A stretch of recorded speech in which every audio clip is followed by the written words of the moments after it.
네, 여러분 안녕하세요. 자, 오늘은 5월 28일 역사 시간입니다. 자, 우리 오늘 공부할 내용은요. 3.1 운동과 대한민국 임시정부입니다. 자, 교과서는 51페이지부터 55페이지까지 진도를 나가도록 하겠습니다.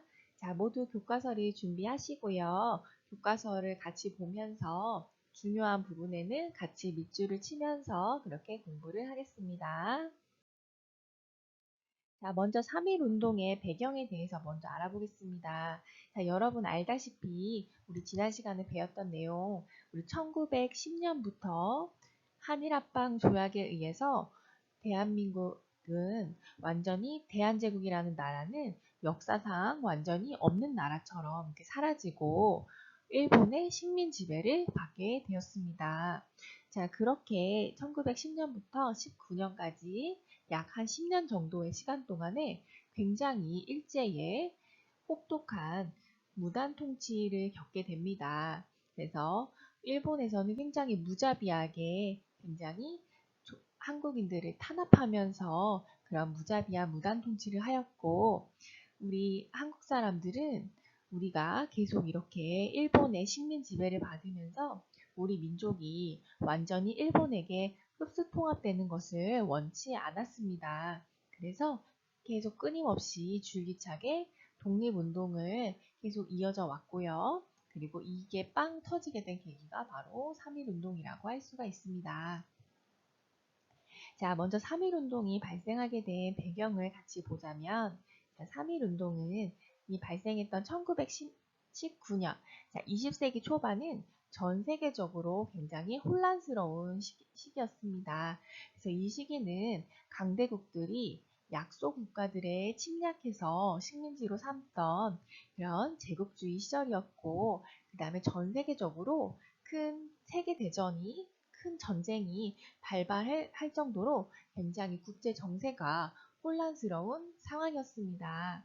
자, 이런 상황 속에서 미국의 윌슨 대통령이 민족 자결주의를 제창하였는데요.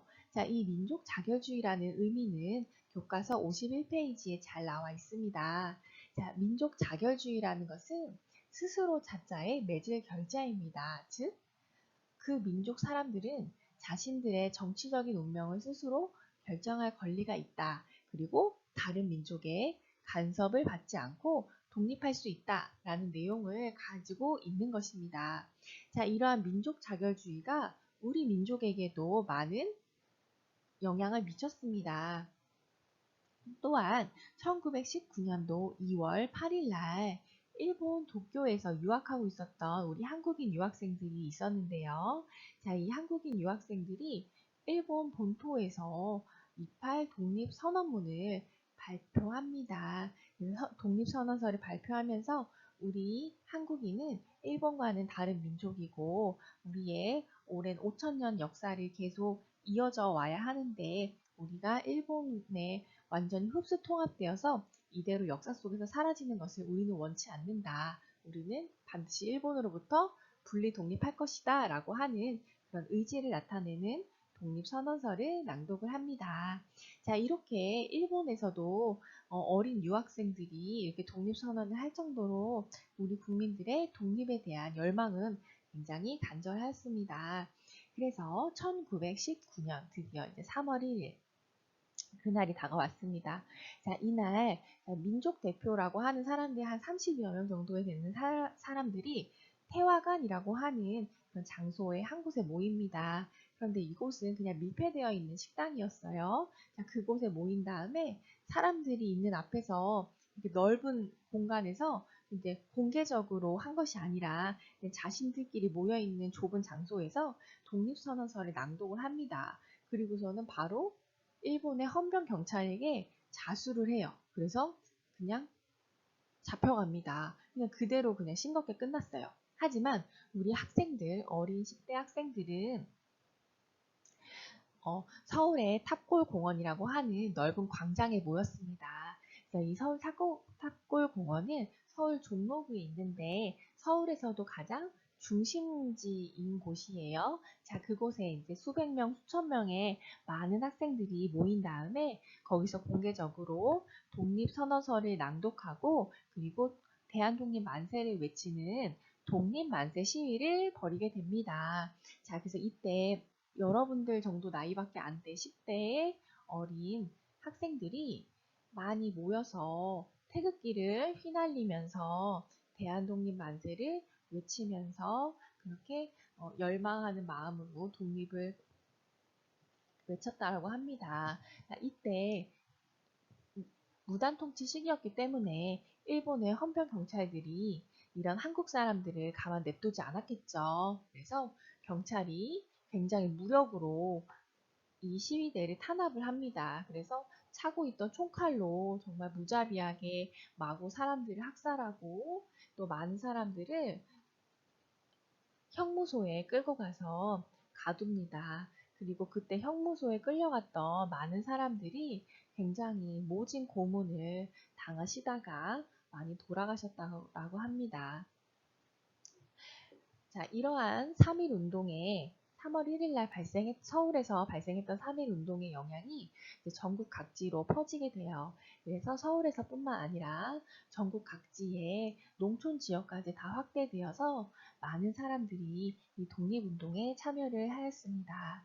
그래서 계속적으로 한 달이 넘는 기간 동안에 계속 이제 대한독립 만세를 외치는 그런 만세 시위가 계속 되다 보니까 일본에서는 굉장히 무자비하게 굉장히 강력하게 탄압하고 사람들을 억압하였지만 그럼에도 불구하고 3.1 운동은 우리에게 많은 의의가 있습니다. 자, 우리가 매년 3월 1일 날은 국경일로 정하고 우리가 공휴일로 쉬고 있습니다. 자, 그만큼 나라에서 국가에서 공휴일로 지정을 한다는 것은 전 국민이 다 기억해야 될 굉장히 중요한 날이라는 의미를 가지고 있겠죠. 자, 그래서 이 3.1 운동이 우리나라에게 우리 국가에 어떠한 영향을 미쳤는지 의의를 한번 보겠습니다. 먼저 첫 번째는 물론 이 3.1 운동이 일어났다고 해서 우리가 바로 일본으로부터 독립할 수 있었던 것은 아니었습니다. 우리가 자주적인 독립을 이루기에는 이때까지만 해도 너무나 우리의 힘이 약했습니다. 그래서 비록 우리는 일본으로부터 자주적으로 독립을 할 수는 없었지만 우리 모든 민족이 다 단결해서 하나로 뭉쳤다라는 거. 그래서 우리의 독립 의지를 전 세계에 알리는 그런 기회가 되었습니다. 그래서 그러니까 전 세계에 우리나라 말고도 우리 아까 제국주의 시절이라고 했었죠. 그래서 많은 나라들이 강대국의 식민 지배를 받고 있는 상황이었습니다. 그런데 우리는 우리의 독립 의지를 명확하게 전 세계에 알리면서 우리는 독립하고 싶다. 우리는 절대 일본에 통합되고 싶지 않다라는 의지를 강하게 표명하는 그런 기회가 되었습니다. 자, 그리고 두 번째 3.1 운동의 의미는 이를 계기로 해서 우리가 그동안 끊임없이 계속 독립운동을 해오긴 했었지만 굉장히 산발적이었거든요. 여기저기서 산발적인 독립운동이 이루어지고 있었는데 우리가 이럴 것이 아니라 좀 더 체계적으로 조직적으로 우리의 독립운동을 하기 위해서는 강력한 기구가 필요하겠다. 중심 역할을 해줄 수 있는 게 필요하겠다라는 그런 생각에 이를 계기로 해서 대한민국 임시정부가 조직이 되었습니다. 그래서 이 대한민국 임시정부는 우리 뒤에서 좀 더 자세히 알아보도록 하겠습니다.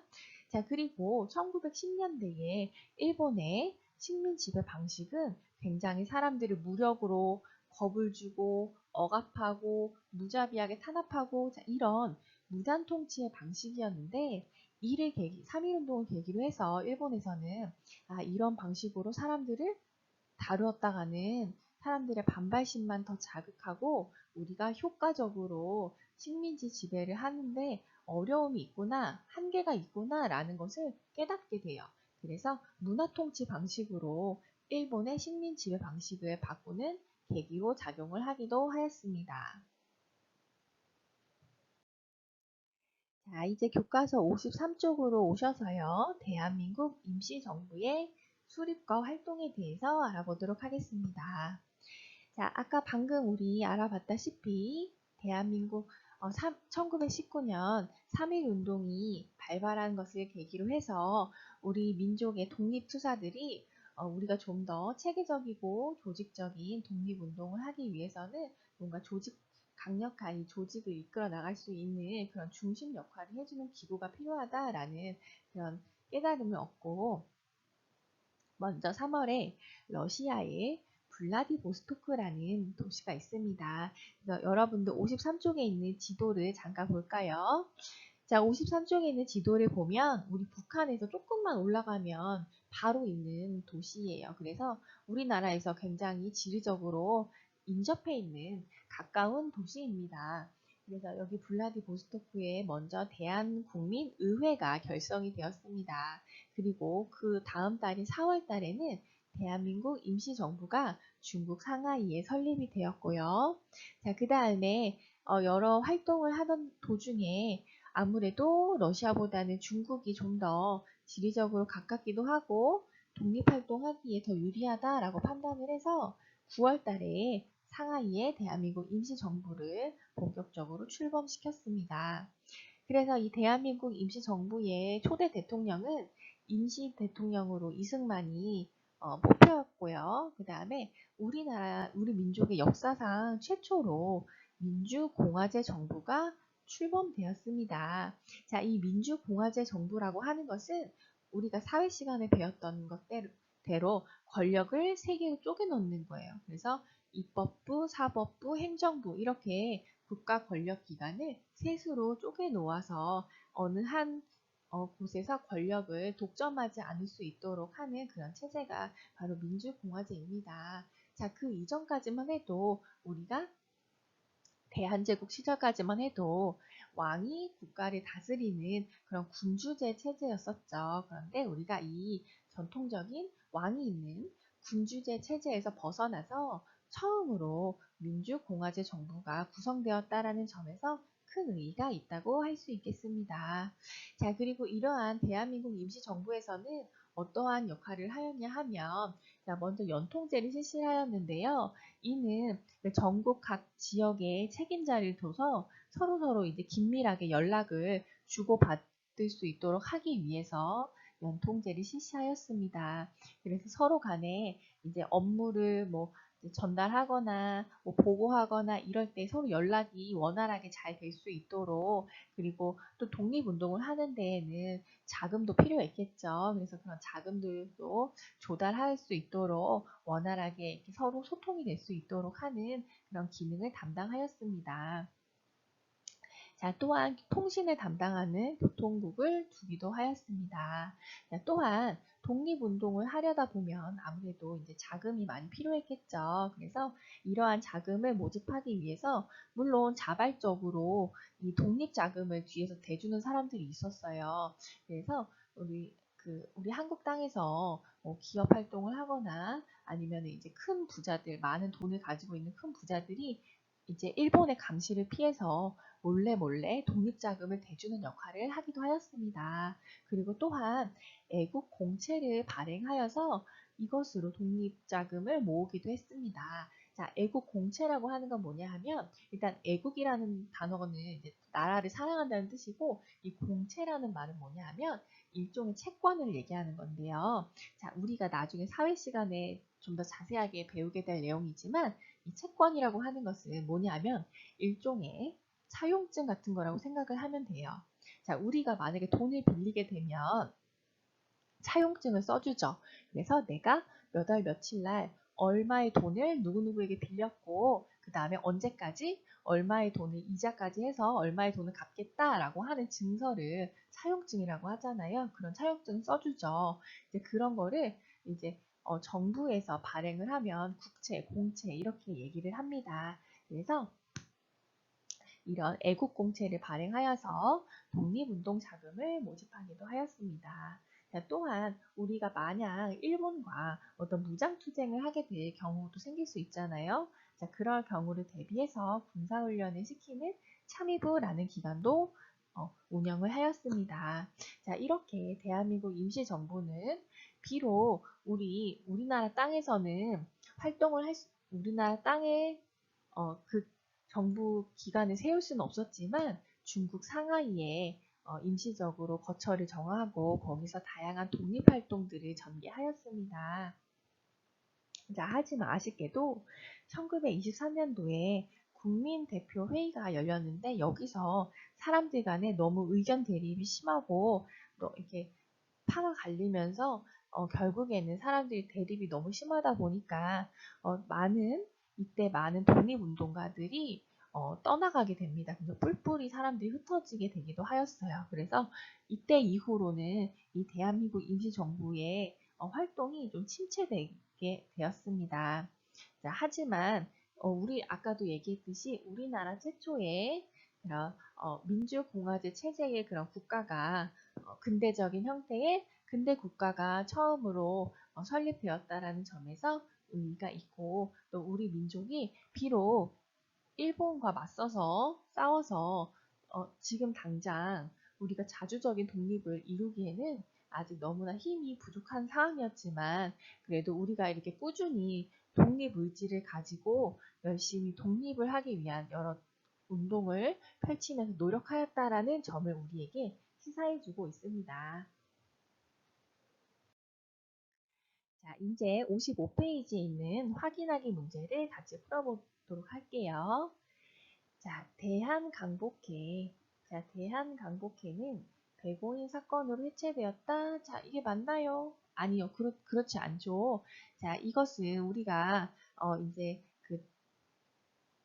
처음 이제 무단통치 기간에 우리 많은 비밀 결사들이 조직되어서 독립운동을 했었죠. 근데 이 백오인 사건은 이제 일본에서 독립운동을 산업하기 위해서 애국 지사들을 많이 검거했던 사건이 백오인 사건이고 이 대한강복회는 이거와는 상관없이 만들어졌던 조직입니다. 그래서 정답은 X입니다. 자, X고요. 자, 2번. 3.1운동을 계기로 일제는 문화통치에서 무단통치로 통치 방식을 바꾸었다? 자, 맞나요? 그렇지 않죠. 반대죠. 오히려 처음에 무단통치 방식을 사용했다가 3.1운동을 계기로 해서 문화통치로 방식을 바꾸게 되었죠. 이것도 X입니다. 자, 그 다음에 2번. 일제는 우리의 주권을 빼앗은 후, 자, 무엇을 먼저 설치하였나요? 자, 우리 식민지를 다스리기 위해서 통치할 수 있는 기구를 만들었죠. 그게 바로 조선총독부였습니다. 자, 조선총독부를 먼저 설치하였습니다. 자, 그 다음에 두 번째, 대한민국 임시정부는 독립운동 자금을 모집하기 위해서, 자, 아까 무엇을 발행했다고 했었죠? 그렇죠. 애국공채를 발행하였다. 자, 3번. 일제는 국유지를, 자, 어디다가 넘겼었죠? 동양척식 주식회사 기억나죠?